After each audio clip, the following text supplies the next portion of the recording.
Drugs mafia के साथ साथ अमृतपाल की मदद करने में जो सबसे बड़ी विदेशी खुफिया एजेंसी शामिल थी वो है पाकिस्तान की आईएसआई। आईएसआई अमृतपाल को हथियार और दूसरी सुविधाएं मुहैया करा रही थी और अमृतपाल के पास हथियार पहुंचाने के लिए आईएसआई ड्रोन का इस्तेमाल कर रही थी। खुफिया एजेंसियों के खुलासे के मुताबिक आईएसआई उसे ड्रोन के जरिए हथियार, गोला बारूद और दूसरे सामान पहुंचा रही थी। अमृतपाल अपने मंसूबों को अंजाम देने के लिए आईएसआई से पूरी मदद ले रहा था। अमृतपाल आईएसआई के संपर्क में था।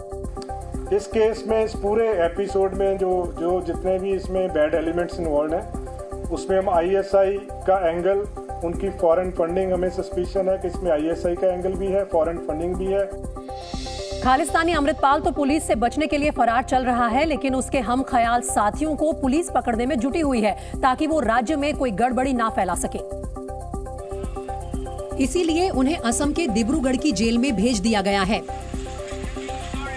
सोमवार को पंजाब पुलिस ने अमृतपाल के चाचा समेत 5 खालिस्तानी समर्थकों को डिब्रूगढ़ की जेल भेज दिया। सूत्रों के मुताबिक वायुसेना के विशेष विमान से उन्हें जोरहाट लाया गया, फिर कड़ी सुरक्षा में सड़क मार्ग से डिब्रूगढ़ की जेल पहुंचाया गया।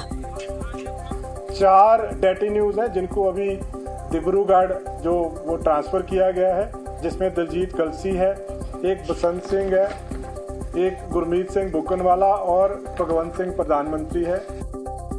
और पंजाब के आईजी सुखलोचन सिंह ने भगोड़े अमृतपाल के बारे में बड़ा बयान दिया है।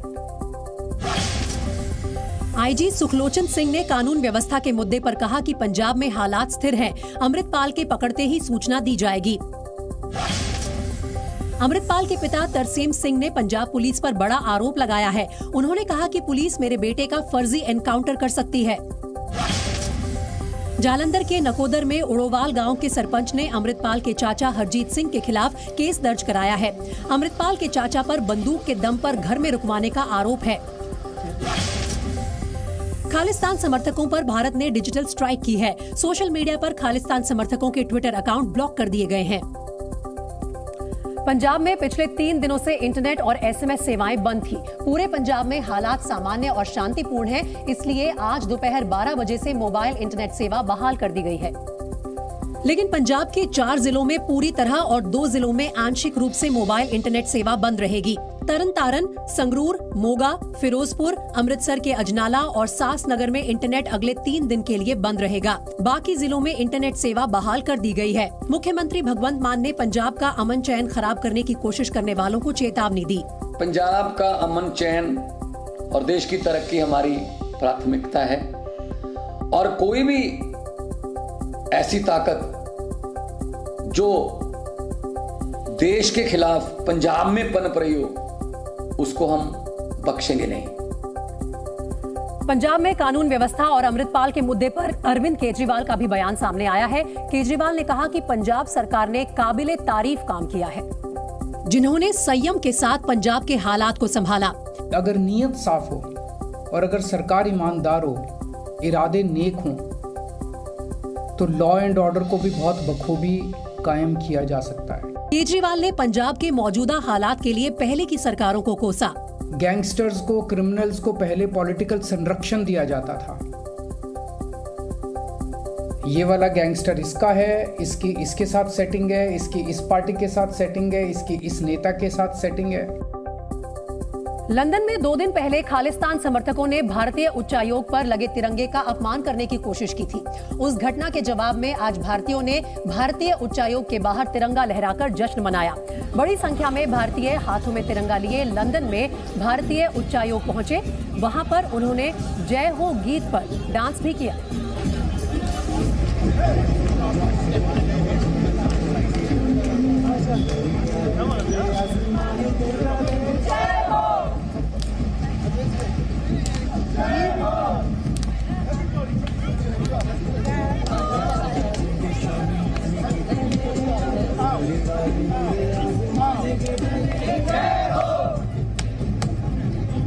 और इस बीच लंदन से बड़ी खबर यह है कि भारतीय उच्चायोग की इमारत पर तिरंगे का अपमान करने की कोशिश में शामिल एक खालिस्तानी समर्थक को गिरफ्तार कर लिया गया है। खालिस्तानी समर्थक अवतार सिंह खंडा को गिरफ्तार कर लिया गया है। खंडा पर तिरंगे के अपमान का आरोप है। वहीं पश्चिम बंगाल की मुख्यमंत्री ममता बनर्जी ने केंद्र सरकार पर बंगाल के साथ भेदभाव करने का आरोप लगाया। ममता बनर्जी ने आरोप लगाया कि केंद्र सरकार केंद्रीय योजनाओं के लिए उन्हें फंड नहीं दे रही है। ममता बनर्जी ने केंद्र सरकार के खिलाफ 29 और 30 मार्च को धरना देने का ऐलान किया है।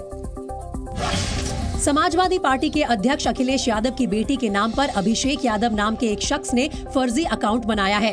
आरोपी ने फर्जी अकाउंट से कई पोस्ट भी किए, जिसके बाद पुलिस ने मामला दर्ज कर लिया है। अयोध्या में राम मंदिर निर्माण का कार्य जोर शोर से जारी है। माना जा रहा है कि इसी साल दिसंबर तक रामलला को गर्भगृह में विराजमान कर दिया जाएगा। कल से शुरू हो रहे शारदीय नवरात्रि का त्योहार यूपी में धूमधाम से मनाया जाएगा। योगी सरकार के आदेश पर मंदिरों में दुर्गा सप्तशती पाठ और रामचरितमानस का पाठ कराया जाएगा, जिसका खर्च यूपी सरकार उठाएगी। अब अतीक अहमद पर प्रशासन का ऐसा एक्शन हुआ कि एक तरफ उसके गुर्गे अपनी जान बचाकर भागे भागे घूम रहे हैं, तो दूसरी तरफ उसके ठिकानों पर लगातार छापेमारी चल रही है। प्रयागराज में अतीक के दफ्तर पर जब पुलिस और प्रशासन की टीम ने छापा मारा तो वहां से अवैध हथियारों की बड़ी खेप पुलिस ने बरामद की। बताया जा रहा है कि अतीक के दफ्तर में फर्श के नीचे कई हथियारों को छिपाकर रखा गया था। पुलिस को वहां से बड़ी मात्रा में पिस्तौल, तमंचे और कारतूस बरामद हुए। बरामद हथियारों को पुलिस ने जब जमीन पर बिछाया तो वहां मौजूद लोगों की आंखें खुली की खुली रह गई। भारी मात्रा में यहां हथियार बरामद किए हैं। अतीक के दफ्तर पर जब छापेमारी की गई तो फर्श के नीचे इतनी भारी मात्रा में ये हथियार छिपा कर रखे हुए थे। पिस्तौल, कारतूस, ये तमाम हथियार अतीक के दफ्तर से पुलिस ने छापेमारी में बरामद किए। और बताया जा रहा है कि पुलिस ने प्रयागराज में अतीक के खुलदाबाद के करबला दफ्तर में ये छापेमारी की, जहां से न सिर्फ बड़ी तादाद में अवैध हथियार मिले, बल्कि पुलिस ने वहां से करोड़ों की काली संपत्ति भी बरामद की। जमीन के नीचे गाड़ के रखी गई इस रकम को जब पुलिस ने वहां से निकाला तो वहां नोटों का पहाड़ लग गया। ये नोट इतने ज्यादा थे कि उन्हें गिनने के लिए मशीन को भी मंगवाना पड़ा। फर्श पर जहां नोट बिछाए गए वहां दूर तक सिर्फ नोट ही नोट नजर आ रहे थे। इस दौरान वहां मौजूद अधिकारी नोटों की गड्डियों को उठाकर उनकी जांच करते भी नजर आए। इतनी ज्यादा मात्रा में कैश बरामद हुआ कि इसे गिनने के लिए पुलिस को मशीन मंगवानी पड़ी। और बताया जा रहा है कि प्रशासन अभी अतीक के दूसरे ठिकानों की भी जांच करेगी, साथ ही उसके करीबियों के ठिकानों पर भी छापा पड़ सकता है। यहाँ पर आप देख सकते हैं कि अभी फिलहाल जो उस पूरे मलबे को हटाए जाने का काम चल रहा था वो अभी फिलहाल थमा है। और ऐसे में जो बाईं तरफ दफ्तर था वहाँ पर भी अभी सिर्फ वो दोनों अपराधी मौजूद है, अबू तालिब और नीली। एक बार फिर से मैं आपको दिखाऊंगा कि सामने आप देख सकते हैं कि अभी भी वो काम जारी है, उस पूरे मलबे को हटाए जाने का काम चल रहा है, अभी भी चल रहा है। लिहाजा क्योंकि ये इस दफ्तर से प्रयागराज उमेश पाल हत्याकांड की तार जुड़े होने की इसलिए आशंका सबसे ज़्यादा है क्योंकि आसपास लगभग मैं अगर ये कहूँ कि 1 से 1.5 किलोमीटर की दूरी में ये शूटर्स कुछ ही दूरी पर स्थित है और ये दफ्तर सेंटर ऑफ द पॉइंट होता है।